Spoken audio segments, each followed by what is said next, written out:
दिनेश की Vora news time पे आपका स्वागत है। इंडिया के संदर्भ में आज 4 तारीख और सारी वाइन शॉप्स इंडिया में आज ओपन हो गई।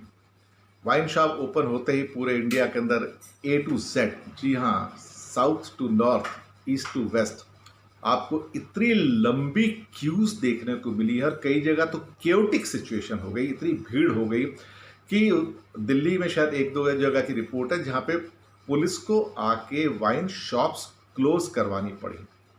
1 किलोमीटर 1.5 किलोमीटर लंबी लाइन है। इवन जिस इलाके में मैं रहता हूँ मुंबई में, वहाँ भी बहुत लंबी क्यूज थी वाइन खरीदने के लिए, लिकर खरीदने के लिए।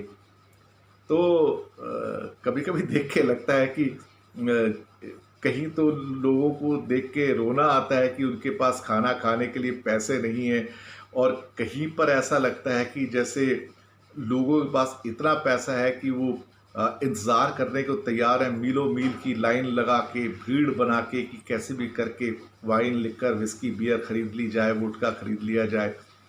एक अजीब सी पैराडॉक्सिकल सिचुएशन पैदा हो जाती है।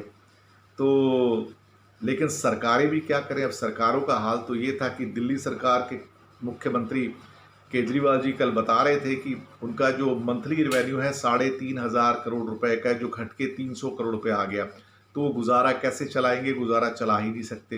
तो उन्होंने कहा कि मुझे कहीं से तो कुछ रेवेन्यू आए, पेट्रोल बंद पड़ा है उसका रेवेन्यू नहीं है, जीएसटी का रेवेन्यू नहीं है, ट्रेडिंग का रेवेन्यू नहीं है, स्टैम्प ड्यूटी का रेवेन्यू नहीं है, व्हीकल रजिस्ट्रेशन का रेवेन्यू नहीं है।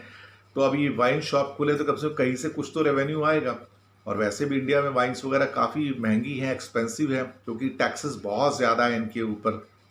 पर टैक्सेस ज़्यादा तो इस टाइम में कभी कभी ऐसा लगता है कि ये टैक्सेस ही सरकार के काम आएंगे।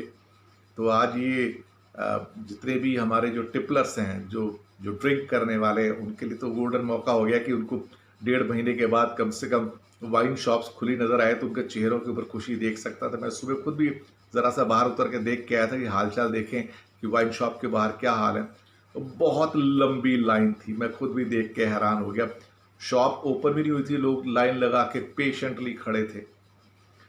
तो एक बड़ा पैराडॉक्सिकल सिचुएशन सा पैदा हो रहा था वहाँ पे। तो शुक्रिया आपका हमारे साथ बने रहने के लिए, और फीडबैक दीजिएगा, सब्सक्राइब करना मत भूलिएगा।